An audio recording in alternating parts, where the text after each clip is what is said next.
If you Google, should I use a trading company in China, you'll find hundreds of articles and Reddit threads telling you why exactly you need one. If you look a little bit closer and check out who actually wrote them, 9 times out of 10, it's by a trading company, in other words, a middleman, and it's something that I would call middleman propaganda, and it's absolutely everywhere. This video is about how to stop getting rinsed. Meet Tim Budong. Tim wants to build a brand. He goes on Alibaba, finds what he thinks is a factory, gets his samples made, and wires 50 grand after he's happy with everything.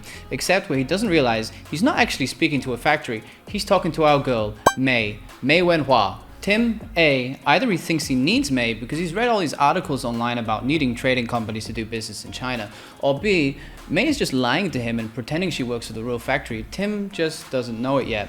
These two situations are common, and it's exactly why 100% of the suppliers on Alibaba, they're going to tell you the real factory, even though they're not. Like, absolutely, most of them, they're all lying. And if you don't want to end up like Tim, burning cash on someone that adds nothing, stick around. I'm going to show you exactly how to spot May, cut her out, and keep that margin where it belongs, in your pocket. Most trading companies in China nowadays are absolutely obsolete in my opinion, and that's the reason why most of them have died out in the last 6 or 7 years. They're not supply chain experts. They're not your eyes and ears on the ground in China.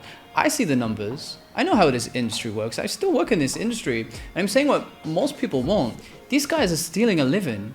Mei Wanhua knows it, and the factories, they know it too.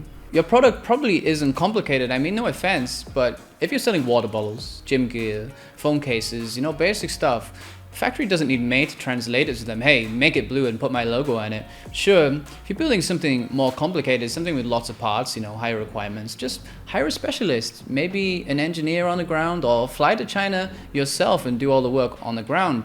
But if that's what you're looking for, then that's not a trading company. Usually they can't do that. That's something like a product development firm, and that's something completely different. 3 lies a trading company might tell you.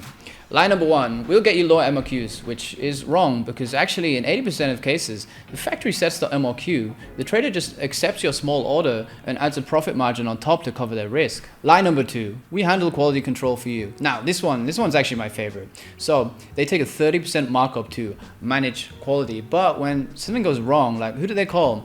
They call the factory. And now what have you got? You've got 2 layers of people pointing fingers at each other.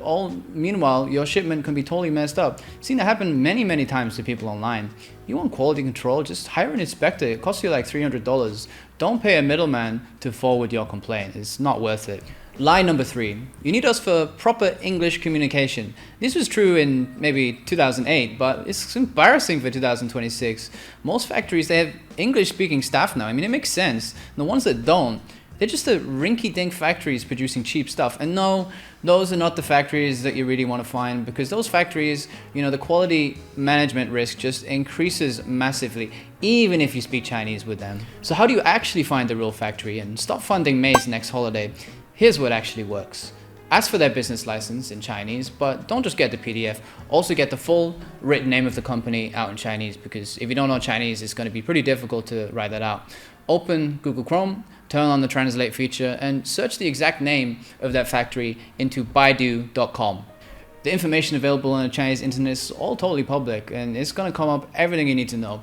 Whether they're a trading company, whether they're a manufacturer, or maybe even both. How many people work there, the size of the office. You're going to be able to see, look, if it's a tiny office in a city center with 5 employees, it's not going to be a factory. That's going to be Mei Wenhua and her operation.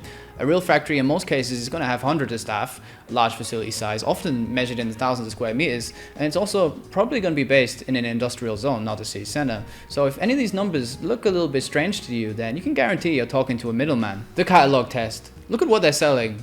Water bottles, yoga mats, phone cases, dog beds. This is way too much variety. It's definitely not a factory. It's 100% a reseller. Real factories, they bleed for a single category, and they specialize in one thing. If their catalog looks like Amazon bestsellers, then you're talking to our girl May, I'm afraid. The technical trap. Ask a specific technical question, not what is your MOQ, because anyone can answer that. Ask them something like, hey, what's the wall thickness on this aluminum mold? Or can you switch the ABS material to PC ABS without changing the steel grade? If you've got a factory engineer on the other side, they're going to argue with you and tell you why you're wrong, why it's possible, why it's not possible. If you've got May, she's going to say, hey, let me check with the team, and she's going to disappear for 6 hours. And that's because, well, her team is actually just another WeChat message to the actual factory. She's waiting for the real factory engineer to write the reply so she can get back to you. The address deep dive. Ask the salesperson for the factory address in Chinese and go ahead and paste that into Baidu Maps. Now, you can actually walk around most places in China just like you can on Google Street View. You're going to be able to see if it's a factory loading base or is it downtown Shenzhen next to a Starbucks, because you can guarantee the factories, they don't operate from co-working spaces in the city. May does though. So if the map shows a commercial district with apartments and coffee shops, you ain't found the manufacturer. You found May's office, aka a middleman. The website autopsy. Real factories usually have terrible websites, like proper 2005 vibes, broken English, maybe an actual photo of the workshop. It just looks dirty and really horrible. Whereas, trading companies on the other side, they often have these slick websites with stock photos, maybe pictures of our team. Sometimes it's not even Chinese people on the our team. It's really weird. If the website looks like it was built by a marketing agency, then there's a 100% chance you're not talking to a factory. You're going to be talking to May and her branding budget, which, of course, that's the only value at the end of the day, is making things look better in photos so you actually buy it. Here are some of the things that don't work, which I see people recommending a lot of the time. Number one, just ask if they're a factory or a trading company. You guys realize they're all going to tell you, yeah, of course they're a factory, because if you tell them they're a trading company, they know they instantly lost the business. Like, come on, what do you think they're going to say? Can we do a video call of the factory right now?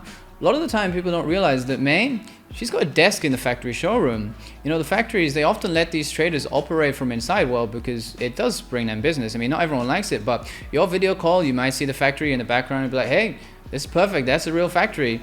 Not all the time you have. You need to realize you need to check the paperwork, and it's just showroom, it's just theater, and you might have bought a first class ticket. Check their Alibaba badges. Gold supplier, verified manufacturer.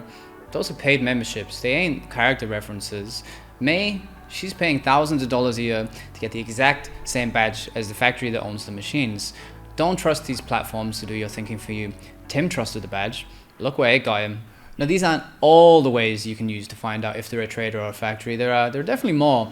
And remember, all these points, it isn't 100% guarantee if they're a trader or a factory, but if you have several points ringing up together, then that's a huge red flag, and you just need to trust your gut, because if you feel like they're a trading company, they probably are, because after all, there are way more trading companies in China than there are factories. Most Chinese factories, they'd rather work with you directly and cut out the middleman. They know these middlemen, they're clipping an easy margin for doing next to nothing, and long term it kind of irks a lot of the factories. Go direct. Ask the hard questions, check the license, look at the map, and never make your final payment until you're happy with those goods. And that rule doesn't change whether you're working with a middleman or you're working with a real factory. If any of this offends you or you think I'm totally wrong, then that's life. And if you're a trading company watching this and you're absolutely furious, then go ahead, prove me wrong.